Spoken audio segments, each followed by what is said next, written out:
오늘 로마서 6장의 말씀을 함께 보겠습니다. 로마서 6장입니다. 우리 1절부터 11절까지 말씀 한 절씩 읽도록 합니다. 제가 먼저 1절 읽겠습니다. 그런즉 우리가 무슨 말을 하리요? 은혜를 더하게 하려고 죄에 거하겠느냐? 그럴 수 없느니라. 죄에 대하여 죽은 우리가 어찌 그 가운데 더 살리요? 무릇 그리스도 예수와 합하여 세례를 받은 우리는 그의 죽으심과 합하여 세례를 받은 줄을 알지 못하느냐?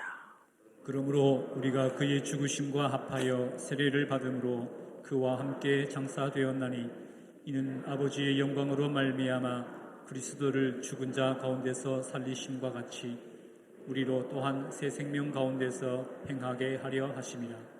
만일 우리가 그의 죽으심과 같은 모양으로 연합한 자가 되었으면 또한 그의 부활과 같은 모양으로 연합한 자도 되리라. 우리가 알거니와 우리의 옛 사람이 예수와 함께 십자가에 못 박힌 것은 죄의 몸이 죽어 다시는 우리가 죄에게 종노릇 하지 아니하려 함이니 이는 죽은 자가 죄에서 벗어나 의롭다 하심을 얻었음이라. 만일 우리가 그리스도와 함께 죽었으면 또한 그와 함께 살 줄을 믿노니 이는 그리스도께서 죽은 자 가운데서 살아나셨음에 다시 죽지 아니하시고 사망이 다시 그를 주장하지 못할 줄을 알미로라. 그가 죽으심은 죄에 대하여 단번에 죽으심이요 그가 살아계심은 하나님께 대하여 살아계심이니. 같이 읽읍시다. 이와 같이 너희도 너희 자신을 죄에 대해서는 죽은 자요 그리스도 예수 안에서 하나님께 대하여는 살아있는 자로 여길지어다. 아멘. 아멘. 할렐루야. 지난주 요절입니다. 우리 고린도전서 15장 요절인데 짧아서 다 외우셨는가요? 같이 한번 해볼까요? 시작. 장사 지낸 바 되었다가 성경대로 사흘 만에 다시 살아났습니다. 쉬웠죠? 장사 지낸 바 되었다가 성경대로 사흘 만에 다시 살아나셨다. 부활의 요절을 함께 했습니다. 이번 주 요절입니다. 이번 주 요절은 11절의 말씀입니다. 11절 말씀 같이 한번 읽어보겠습니다. 시작. 이와 같이 너희도 너희 자신을 죄에 대해서는 죽은 자 그리스도 예수 안에서 하나님께 대하여는 살아있는 자로 여길지어다. 아멘. 우리 초등부 애들은 유년부 초등부 애들은 지금까지 계속 누적해서 외우고 있대요. 물어보면은 잘 외우고 있는데 우리 할머니 할아버지들이 요절을 외워가지고 아이들과 함께 이렇게 요절을 했으면 참 좋겠어요. 그래서 이제 여러분들이 좀 손자 손녀는 내가 영적으로 책임진다 그런 마음으로 함께 요절을 같이 외우면은 좀 좋겠습니다. 오늘 설교 제목입니다. 우리는 그리스도와 연합한 성도입니다. 같이 한번 해볼까요? 시작. 우리는 그리스도와 연합한 성도입니다. 한 주간 동안 고민했습니다. 우리가 그리스도와 연합한 성도라 그랬는데 이 말을 좀 더 쉽게 우리가 이해할 수 있도록 그렇게 좀 설명을 할 수 없을까? 우리는 그리스도와 연합했다. 이 말이 과연 어떤 의미일까?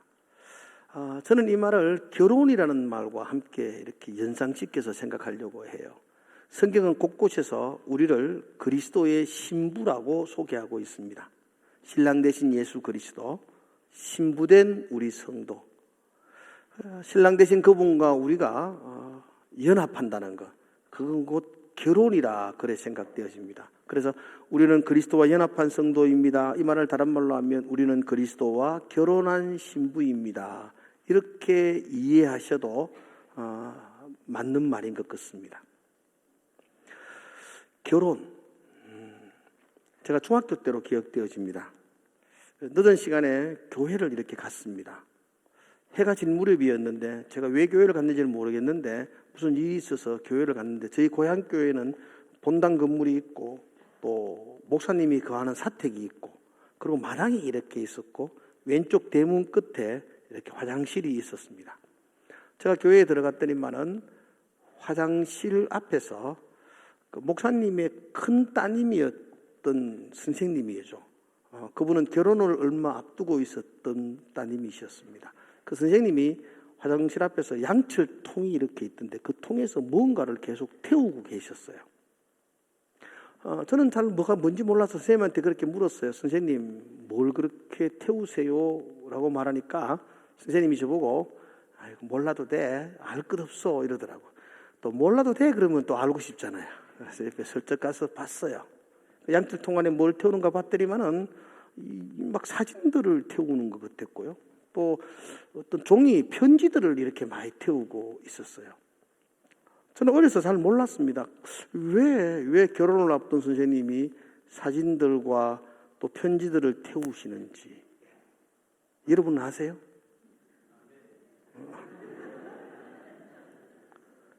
태우셨나요? 저는 뭐 태울 게 없습니다.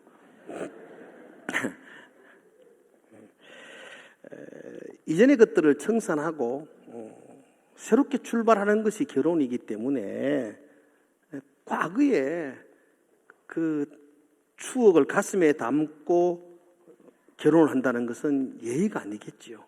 그래서 그걸 다 태운다는 것은 뭐 굉장히 의미 있는 일이다 생각되어집니다.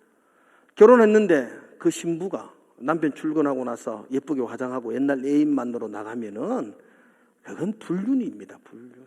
그렇게 살면 안 되죠. 결혼하고 나면 이제 남편에게 충실해야 됩니다. 그게 신부입니다. 이건 아주 지극히 당연한 이야기입니다. 사도 바울은 우리 성도들이 그리스도와 연합한 자가 되었다라는 말을 오늘 3절에서 계속 4절, 5절에서 계속 강조합니다. 우리가 그리스도와 연합한 자가 되었다.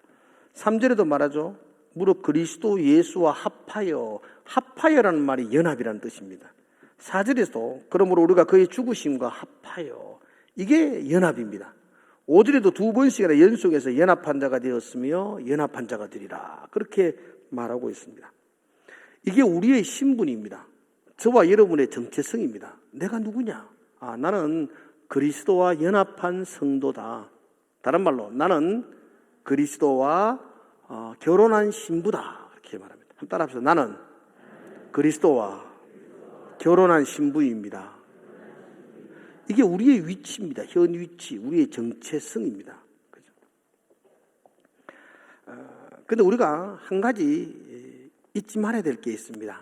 우리는 지금 그리스도와 결혼한 신부입니다. 그런데 한 가지 잊지 말아야 될 게 있는데, 그게 뭐냐면은 우리에게는 과거가 있었다는 겁니다. 과거 있죠, 여러분도? 영적인 과거가 있습니다. 우리는 그 이전에 죄의 종로로 타는 사람들이었습니다. 아담 후손인 우리 모든 인류는 죄에 매여 살았습니다. 죄에 끌려다녔습니다. 그런데 예수 그리스도가 십자가의 용서로 우리를 거룩한 신부가 되게 해주셨습니다. 우리의 더러운 죄에 매여 살던 삶을 다 용서해 주시고 우리를 신부 삼아 주셨습니다. 그걸 우리는 은혜라고 말합니다. 은혜. 아무런 받을 자격이 없는 우리에게 하나님이 거저 주셨던 사랑, 이걸 은혜라고 말합니다.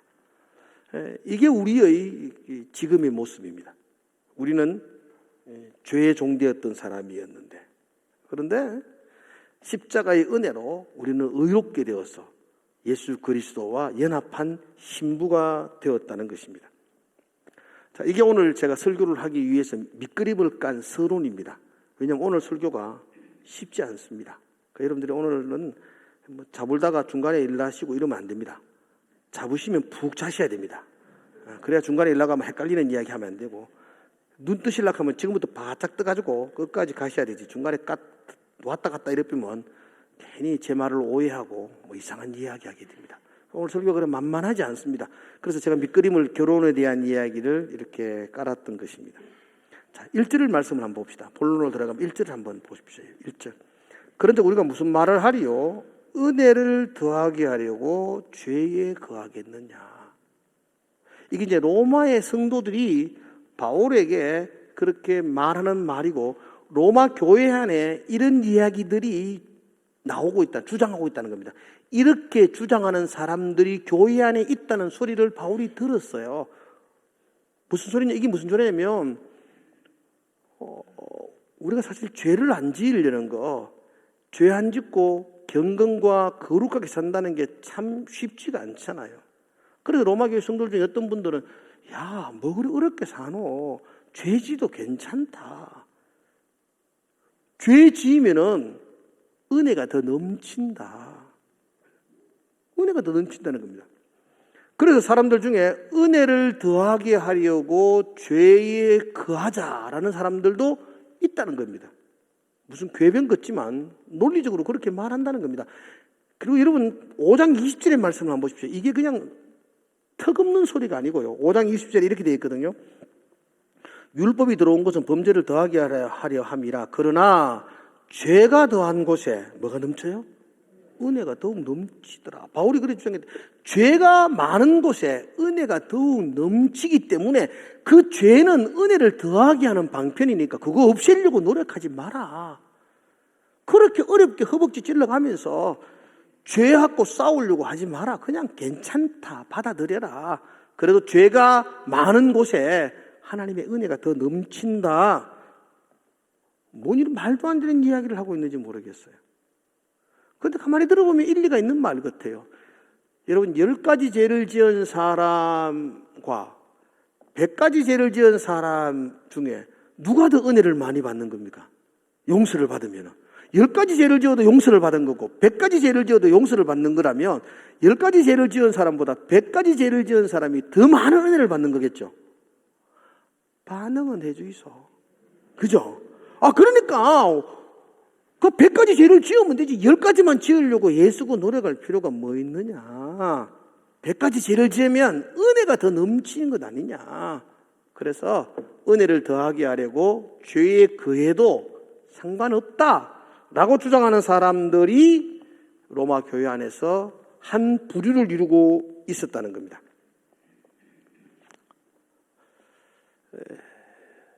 여러분 어떻게 생각하십니까?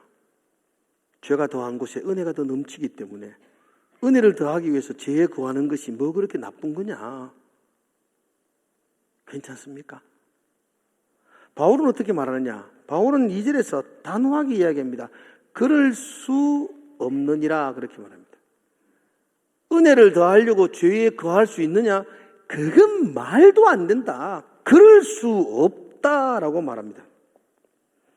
죄를 많이 지으면 은혜가 더 넘치기 때문에 죄 짓는 거 그거 뭐 그렇게 노력하고 싸울 필요가 없지 않냐. 그냥 죄가 들어오면 그냥 지어도 된다. 그럴 수 없다. 바울은 아주 단호하게 이야기합니다. 죄를 많이 지면 은혜가 더 넘친다. 이 말을 여러분들은 바로 해석해야 된다라고 바울은 이야기합니다. 그래서 제가 5장 20절의 말씀을 아주 정확하게 내가 개혁주의 입장에서 한번 해석을 해드리겠습니다. 여러분 잘 한번 들어보십시오. 제가 그 시중에 있는 로마 책을 다 찾아봤습니다. 거의 대부분. 그런데 가슴이 후련할 정도로 5장 20절을 해석한 부분들을 제가 잘 못 찾았어요. 그런데 제가 해석합니다. 제가 진리입니다. 다시 봅시다. 잘 들어보세요. 잘 들어보셔야 됩니다. 5장 20절 율법이 들어온 것은 범죄를 더하게 하려 함이라. 이 부분을 잘 보셔야 됩니다. 율법이 들어온 것은 범죄를 더하게 하려 함이라 그랬어요. 이 말을 어떻게 해석하느냐면 이렇게 해석하면 됩니다. 율법, 이 하나님의 말씀이 나를 비추기 시작합니다. 하나님의 말씀이 나를 비추기 시작하면 내 속에 더러운 죄악들이 드러나게 됩니다. 그전에는 내가 괜찮은 사람인 줄 알았습니다. 내가 그래도 법 없이도 살 사람이라고 생각했습니다. 내만큼 그래도 선한 사람이 어디 있노 생각합니다.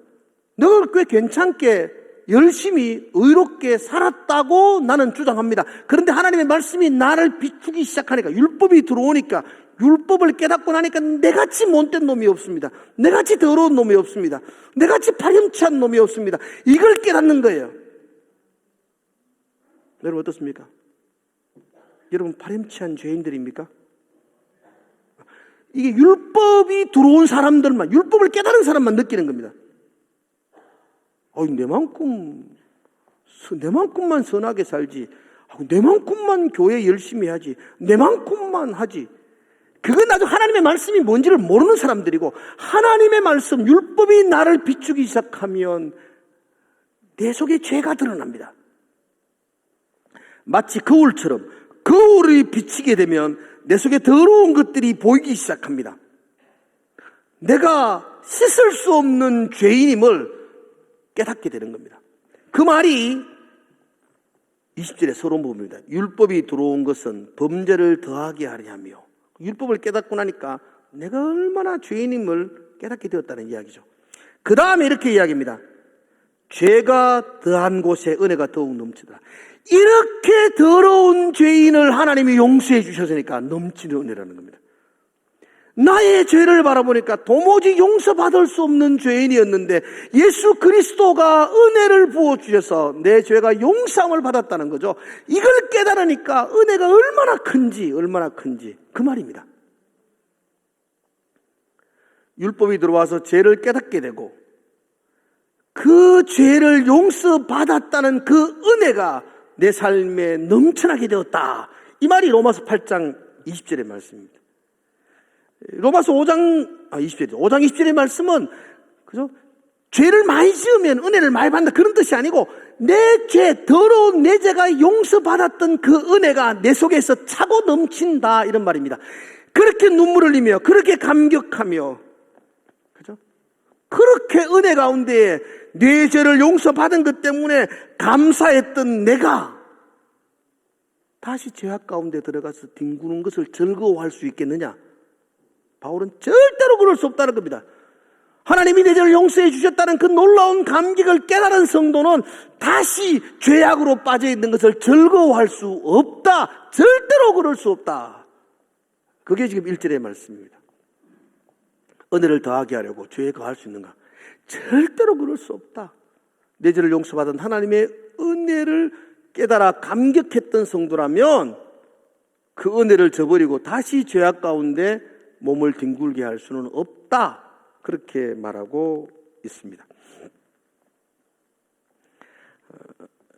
이걸 결론으로 조금만 더 한번 설명을 해보겠습니다.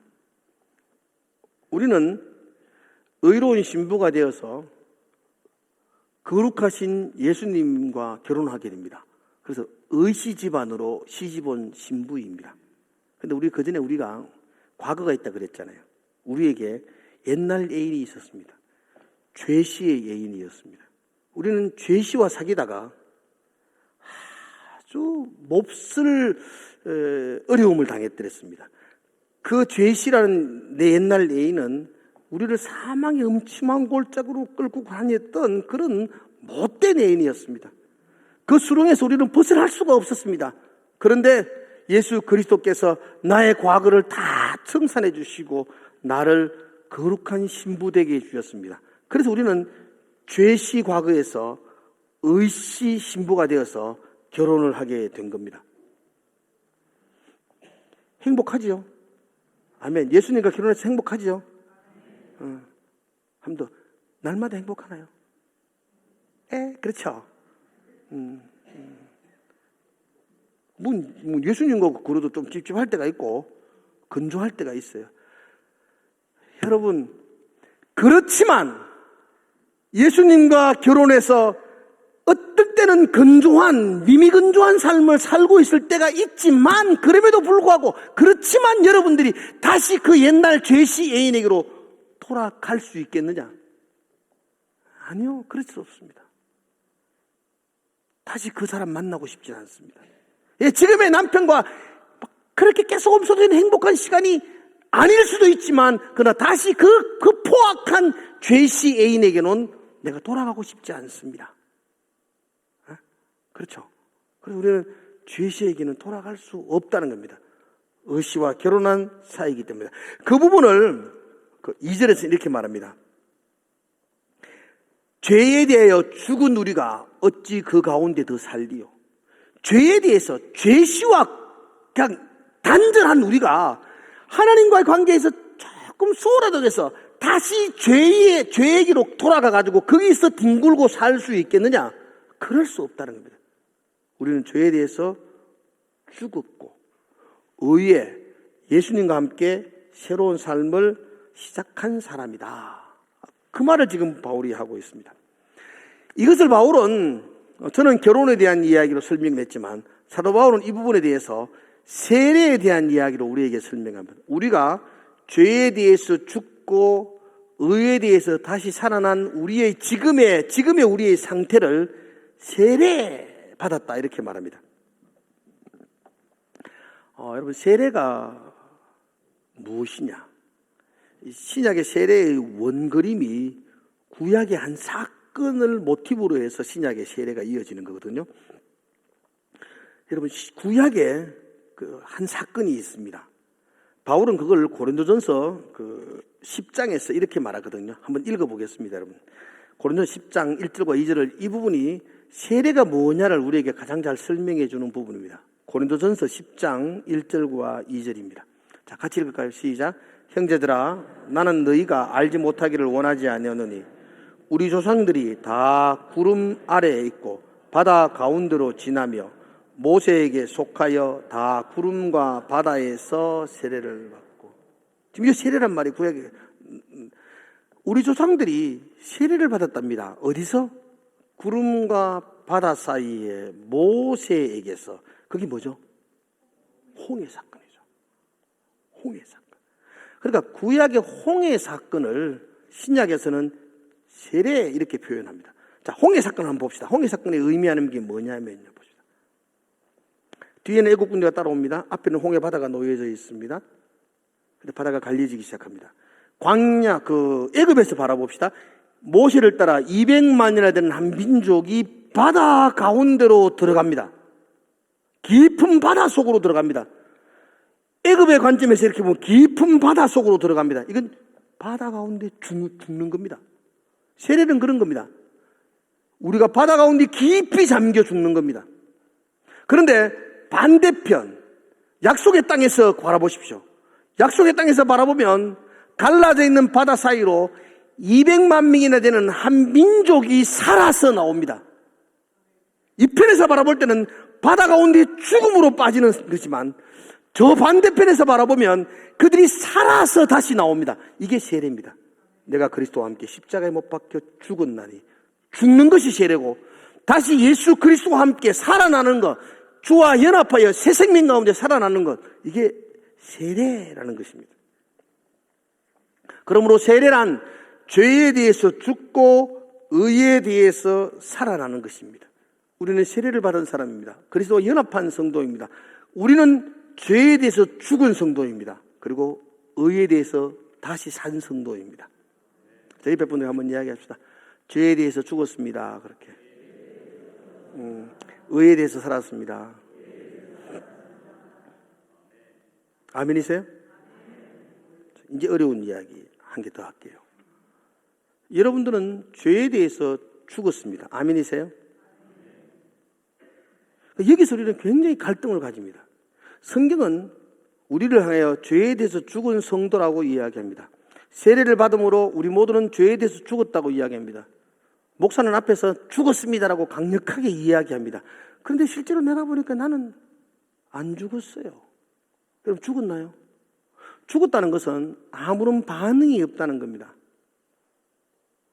죽었다는 것은 너무 아름다운 여인이 미니스커트를 입고 앞으로 지나가도 눈이 안 돌아가는 게 그게 죽었다는 겁니다. 저는 안 돌아갑니다. 억만금의 돈이 내 속에 내 가운데로 씩 다가와도 안 웃는 게 그게 죽었다는 겁니다. 그게 안 기쁜 겁니다. 그게 아무렇지도 않는 겁니다. 유혹과 시험이 내게 아무런 반응을 일으키지 못하는 것, 그게 죽었다는 겁니다. 옆구리를 찔러도 안 아픈 겁니다. 그게 죽은 겁니다. 여러분, 죄에 대해서 죽으셨습니까? 한 번 더. 죄에 대해서 죽었나요? 찔려도 안 아픈가요? 죄에 대해서 더 예민한 사람이 많더라고요. 교회 다니도. 세례를 받았는데 너무 민감해요. 너무 민감하고 죄에 대해서. 조금만 건드리면 파다다닥 넘어지고, 조금만 건드리면 따라가고. 죄에 대해서 죽었다 그랬는데 나는 지금도 죄에 대해서 민감하게 반응하고 있는 내 자신의 모습을 보게 되는 거죠. 죽지 못한 덜 죽은 나를 보게 되는 거죠. 그럴 때마다 가슴 깊은 곳에서 두려움이 생깁니다. 아니, 죄에 대해서 죽었다는데 나는 아직도 안 죽어 있는 것 같아요. 아니, 목사가 되어 있는데도 불구하고 여전히 죄에 대해서 안 죽어 있어요. 손대건 죽었다고 계속 이야기하는데 나는 안 죽어 있어요. 그럼 내가 믿는 게 잘못된 거구나. 내가 잘못 신앙생활 하는구나.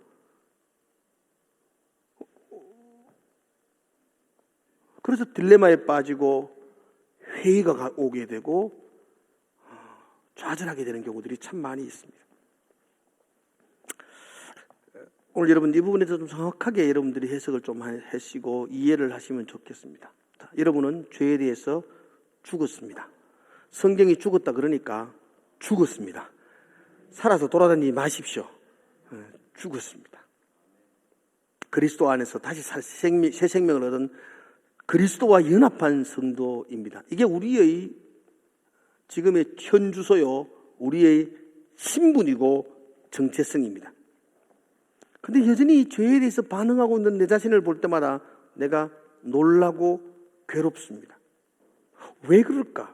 죽었다는데 왜 그럴까? 제가 결혼에 대한 이야기로 잠시 설명을 해드리려고 합니다. 우리는 죄시 집안의 사람이었습니다. 죄시 집안의 사람이었기 때문에 죄 가운데 사는 것이 우리에게는 당연한 삶이었습니다. 그러다 우리는 십자가의 은혜로 의시 집안으로 시집 왔습니다. 그럼 여러분 다 바뀐 겁니다. 예전에 우리나라도 출가 외인이라 그랬습니다. 이제 죄시 집안 사람 아닙니다. 의시 집안 사람입니다. 그렇죠? 저는 미국에서 미국에 결혼하는 사람들을 보면서 깜짝 놀랐어요. 처음에 잘 몰랐는데 여러분 미국에 가서는요, 제 아내 이름이 이연숙이거든요. 근데 저하고 결혼하면 이름이 김원숙으로 바뀐다는 거 다 아세요? 몰랐죠, 여러분도? 이름이 바뀌어요. 그때부터는 김원숙이 되는 거예요. 알겠죠? 이번에 저기 어떤 도티 여사님, 도티 여사가 옛날 이름은 도티 아담스였어요. 도티 아담스였어요. 근데 이번에 바뀌고 왔더라고 보니까. 결혼하고 나니까 도티 밴드 호스트 이렇게 바뀌어요. 밴드 호스트가 성이 돼버렸어요. 바뀌어. 결혼은 그런 거예요. 우리는 최씨 집안에서 살았어요. 근데 의시 집안으로 시집 왔어요. 그럼 우리가 의시 집안 사람 된 거예요. 할렐루야. 그럼 친정이 그리울까 안 그리울까? 결혼한 여러분들 친정이 한 번씩 그리워요 안 그리워요? 그립죠. 처음에는 많이 그리워요. 근데 이제 한 20년 30년 살고 나면요, 친정 가서 자도 집보다 못해요. 집이 더 편하지. 그래도 친정에 하룻밤 가서 자기도 하지요. 친정에 가지요. 안 가는 사람도 있더라면서도. 가서 하룻밤 자기도 하고 돌아오기도 해요. 여러분 친정에 가서 하룻밤 잤다고 해서 그 사람이 죄시가 되는 거예요 다시? 안 돼요. 친정에 한번 갔다 왔다고 해가지고 의시 집안에 시집 온 처녀가 죄시 집안 사람으로 다시 돌아갈 수 있나요? 그럴 수 없어요. 한번 갔다 올 수는 있는데 거기서 하룻밤 잘 수도 있지만 친정이 그리워할 수도 있지만 그래도 그의 신분, 그의 위치는 의시 집안의 사람입니다. 우리가 죄시 집안에서 의시 집안으로 시집 온 성도입니다. 죄에 대하여 죽고 의에 대해서 다시 살아난 성도입니다. 그러므로 우리는 다시 죄의 집안으로 돌아갈 수 없습니다. 죄에 대해서 죽었다라는 말이 바로 이렇습니다. 세례를 대해서 한번 설명해 볼까요? 세례, 아까 좀 전에 설명했죠? 죄에 대해서 죽고 그들이 다시 한 번 더 바다를 건너 살아났습니다. 그게 세례죠. 살아났습니다. 살아났으면 가나안이었나요? 광야였나요? 40년 동안 광야에서 자충우도를 하고 거기서 우상숭배도 하고 거기서 하나님 마음을 아프기도 하고 넘어지기도 하고 그런 시간, 세례를 받았음에도 불구하고 여전히 자충우도를 하며 하나님 마음을 아프게 하는 시간들이 그들에게 있었던 것처럼 우리도 그리스도와 연합한 신부예요. 우리의 신부는 죄의 종이 아니라 이제 의의 사람으로 변화되었지만 여전히 이 땅에서 우리는 좌충우돌 하고 하나님 마음 아프게 하고 새로운 실수하고 넘어지는 그런 시간들이 우리에게 있다는 것입니다. 그렇다고 해서 우리가 죄시 집안으로 다시 돌아갈 수 있느냐? 그럴 수는 없다는 겁니다. 한번 넘어졌다고 해서 우리가 다시 죄시 집안 사람이 되느냐? 절대로 그럴 수는 없다는 겁니다.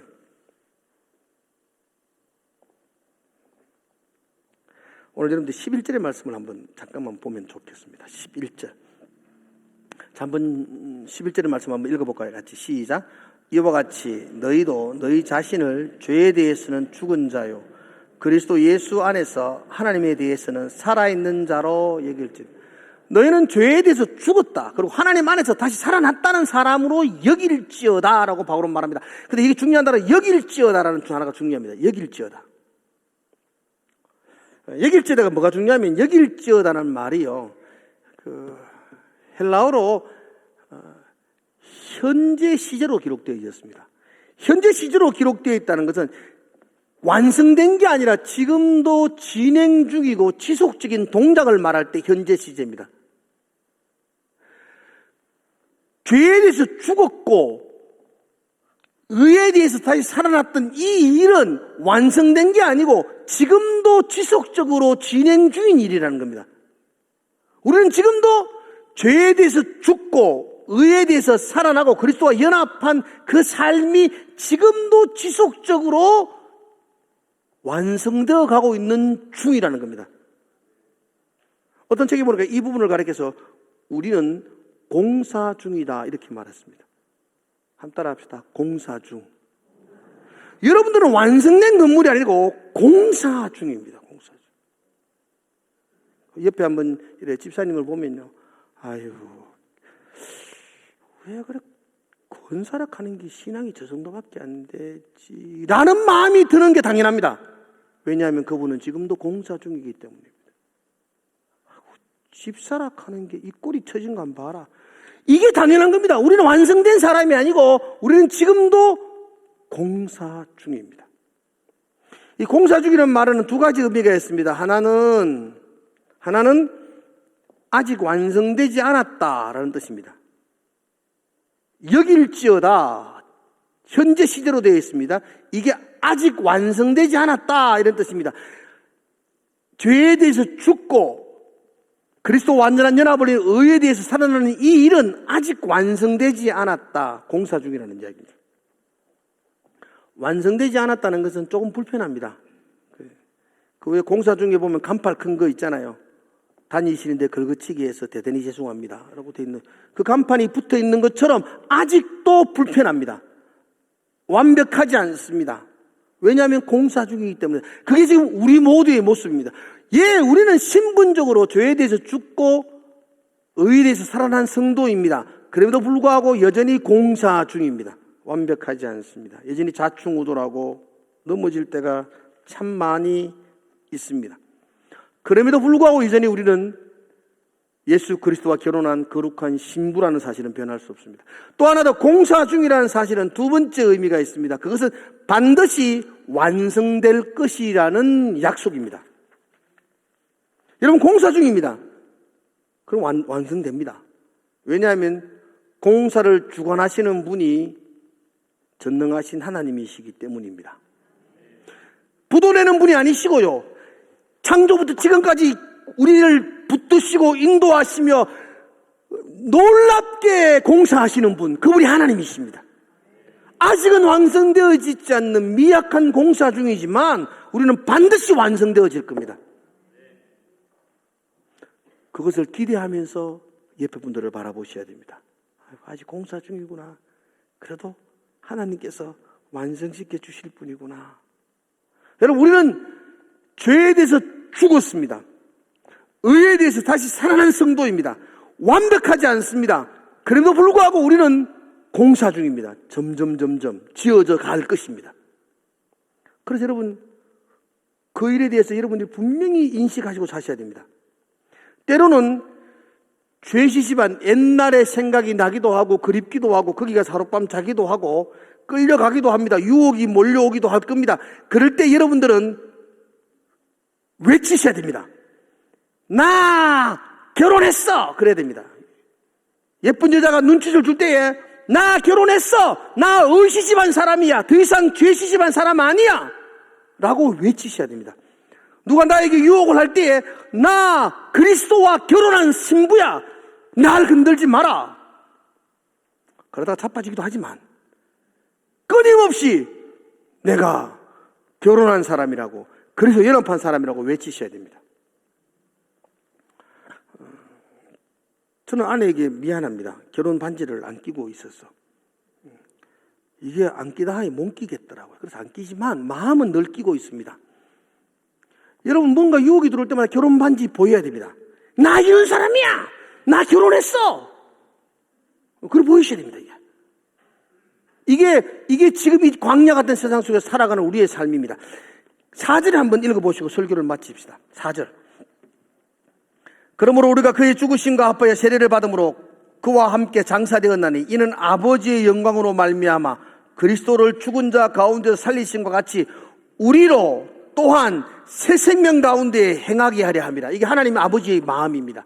우리가 더 이상 연약하다고 넘어지고 자빠지는 것을 합리화하지 말고 너희가 결혼한 사람이라 생각하고 반지 보여주면서 나 그리스도의 신부라고 외치면서 새 생명 가운데 살아가라 겁니다. 넘어지게 될 겁니다. 주저앉아서 그냥 그렇게 펑펑 울고 있지 마시고 공사 중이니까 다시 세워질 거야 라는 마음을 가져서 일어서십시오. 그리고 다시 안 넘어지려고 발부둥을 치십시오. 새 생명 가운데 살아가라고 그렇게 명령하고 있습니다. 사랑하는 성도 여러분들, 내가 누군지를 아는 것은 굉장히 중요합니다. 내 신분, 내 정체성을 아는 것은 굉장히 긍지와 자부심을 가지게 합니다. 우리는 누구냐? 죄에 끌려다니는 죄의 종이 아닙니다. 우리는 누구냐? 그리스도와 연합한 성도입니다. 우리는 누구냐? 그리스도의 거룩한 신부입니다. 우리는 누구냐? 죄에 대해서 죽고 의에 대해서 다시 산 사람들입니다. 우리는 죄 시집안의 모든 것들을 청산하고 이제 의 시집한 사람이 된 사람들입니다. 그러므로 저와 여러분들은 여전히 공사 중이겠지만 그래도 새 생명 가운데 살아가기 위해서 발부둥치고 나아가는 삶, 그 삶을 포기하지 아니하시기를 주의 이름으로 축복을 드립니다. 기도하겠습니다. 하나님 아버지, 나 같은 자를 신부로 삼아주셔서 감사합니다. 여전히 예수님의 신부가 되기에는 부족한 모습이 많지만 그래도 하나님, 내가 예수고 발부둥칠 겁니다. 그래서 부끄럽지 않는 그리스도의 신부로 살아가는 날이 곧 올 줄로 믿습니다. 내 신분, 그리스도의 거룩한 신부라는 것, 그리스도와 연합한 성도라는 것, 죄에 대해서 죽었다는 것, 의에 대해서 다시 살아났다는 것, 내가 그 신분을 붙들고 오늘도 새 생명 가운데 살아가게 하여 주시옵소서. 예수님 이름으로 기도드리옵나이다.